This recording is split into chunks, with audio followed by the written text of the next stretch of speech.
Halo semuanya, balik lagi di Acul SW Studio.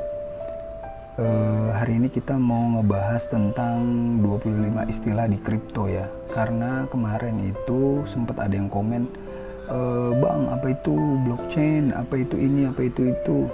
Sedangkan ilmu gua juga cuman segede gini. Jadi kita mau belajar bareng-bareng ya. Gue belajar sambil gue bacain, jadi kalian juga belajar. Jadi gue dapet ini tadi di investing.com. Oke, 25 istilah kripto yang wajib kamu tahu. Oke, kita mulai aja ya.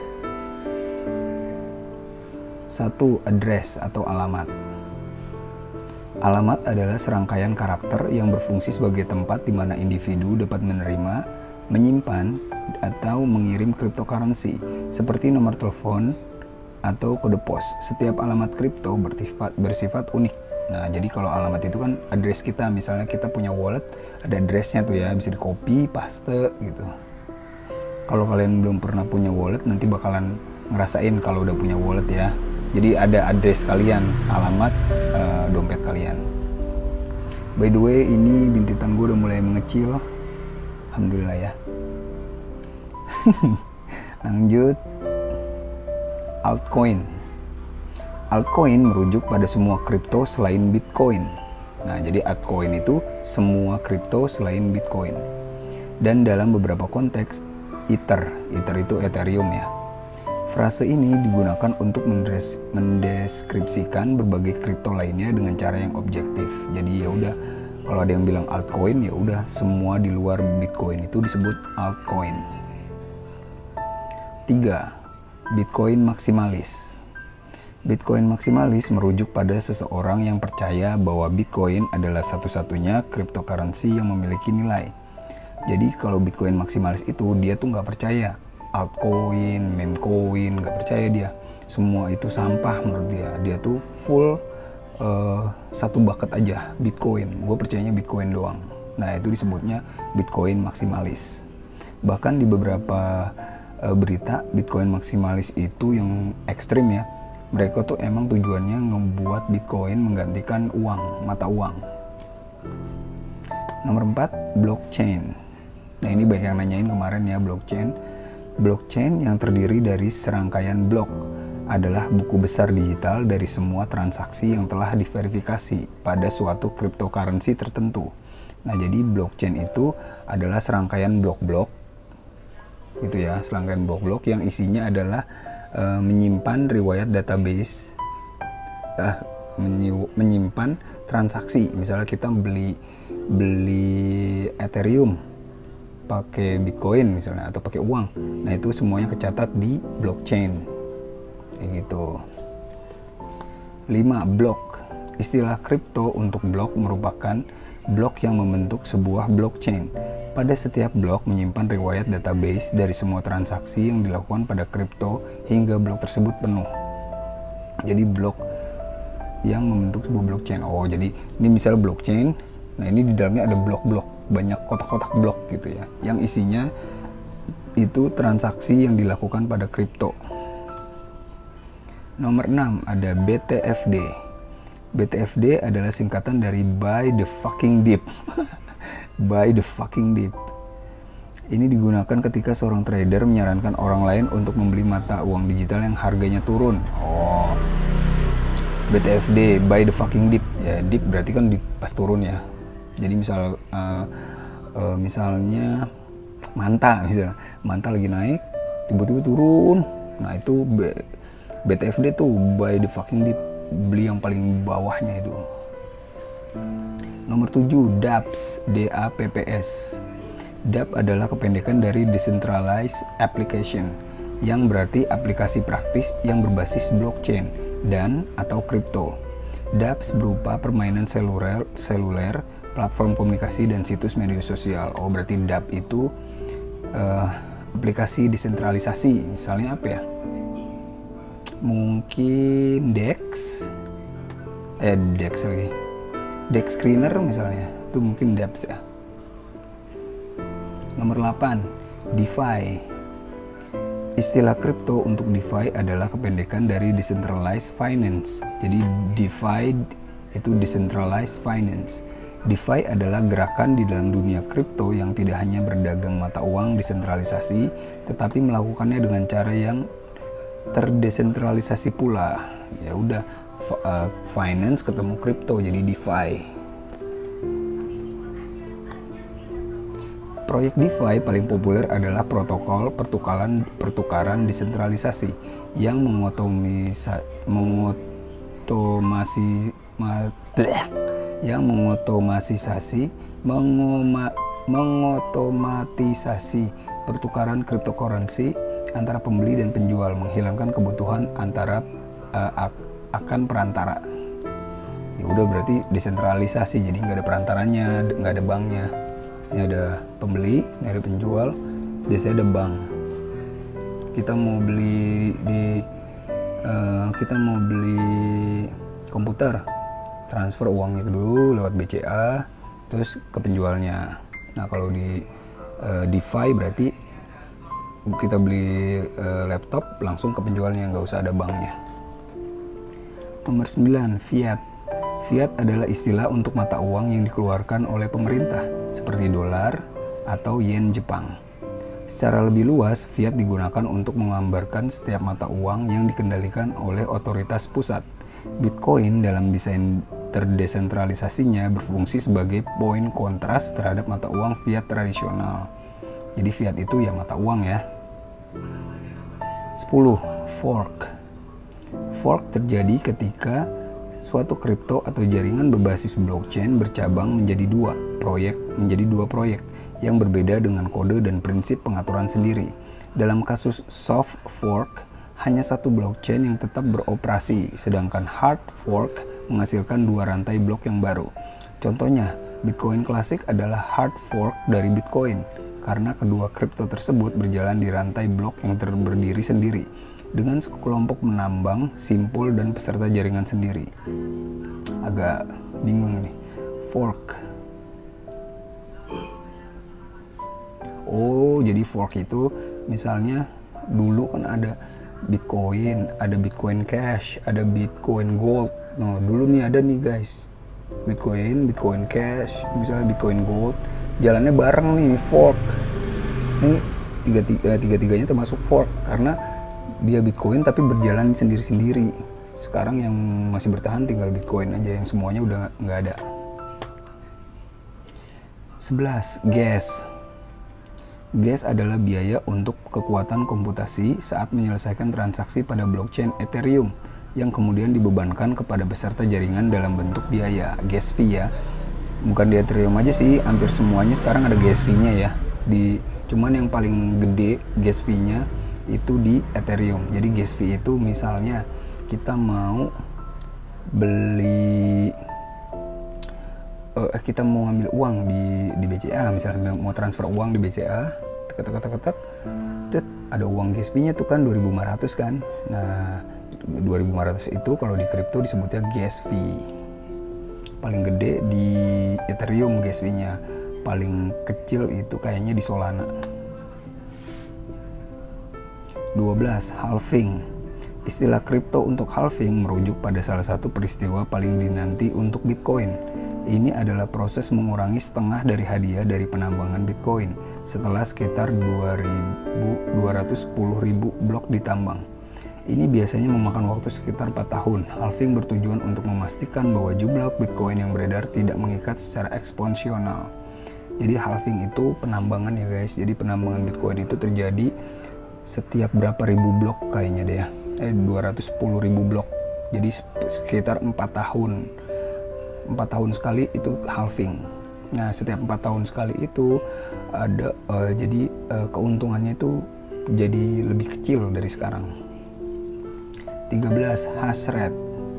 Hash rate adalah ukuran kekuatan komputasi dan pemrosesan yang digunakan dalam penambangan kripto, yaitu proses memperoleh kripto melalui komputer dengan menggunakan perangkat lunak yang dirancang khusus.